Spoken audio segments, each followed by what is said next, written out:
બોરવેલમાં ફસાયેલી એન્જલનું સારવાર દરમિયાન મોત થઈ ગયું। દ્વારકામાં એન્જલ બોરવેલમાં પડી ગઈ હતી અને તાત્કાલિક તેને હોસ્પિટલ લઈ જવાઈ હતી। 8 કલાકની જહેમત બાદ એન્જલને બહાર તો કાઢવામાં આવી, જ્યારે જામનગર હોસ્પિટલમાં લઈ જવાઈ તો સારવાર દરમિયાન તેનું મૃત્યુ થઈ ગયું। માત્ર 2.25 વર્ષની આ દીકરી રમતા રમતા બોરવેલમાં પડી ગઈ। 1 વાગ્યાની બોરવેલમાં પડી હતી। 8 કલાક થયા, ખૂબ મહેનત કરી તેને બહાર કાઢવા માટે, ઓક્સિજન બી મોકલવામાં આવ્યો હતો, પણ કુમળું ફૂલ મુરઝાઈ ગયું।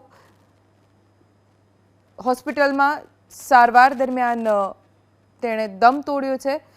પરિવારજનો આક્રંદ કરી રહ્યા છે, કારણ કે આજનો દિવસ એન્જલના પરિવાર માટે સૌથી ખરાબ દિવસ। અમારા સંવાદદાતા રાજુ પાસેથી વધુ જાણકારી પ્રાપ્ત કરીશું। જી રાજુ, શું વિગતો? જો વાત કરવામાં આવે તો દ્વારકાનું જે કલ્યાણપુર તાલુકાનું જે રાણ ગામ છે, ત્યાં બપોરથી અત્યારે 10 કલાક સુધી સતત જહેમત બાદ બાળકીની એનડીઆરએફની ટીમે છે તે બહાર કાઢી હતી ને બહાર કાઢ્યા બાદ તરત જ તેમને છે તે બેસુધ અવસ્થામાં છે તેમને જામનગર સારવાર હોસ્પિટલ માટે લઈ જવામાં આવી હતી। ત્યારે જ ત્યાંથી જે મેસેજ આવ્યો છે તે મુજબ છે તે બાળકીનું છે તે હાલ મોત નીપજ્યું છે અને આ 2.25 વર્ષની જે બાળકી છે તે આને પોતાની જિંદગી છે મોત સામે છે તે હારી ગઈ છે। આભાર રાજુ।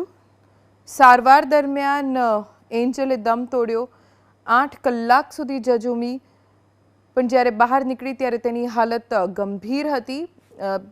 જે રેસ્ક્યુ ઓપરેશનમાં જોડાયેલા અધિકારી હતા તેમણે પણ કહ્યું હતું કે જ્યારે બહાર આવી ત્યારે તે બેભાન અવસ્થામાં હતી।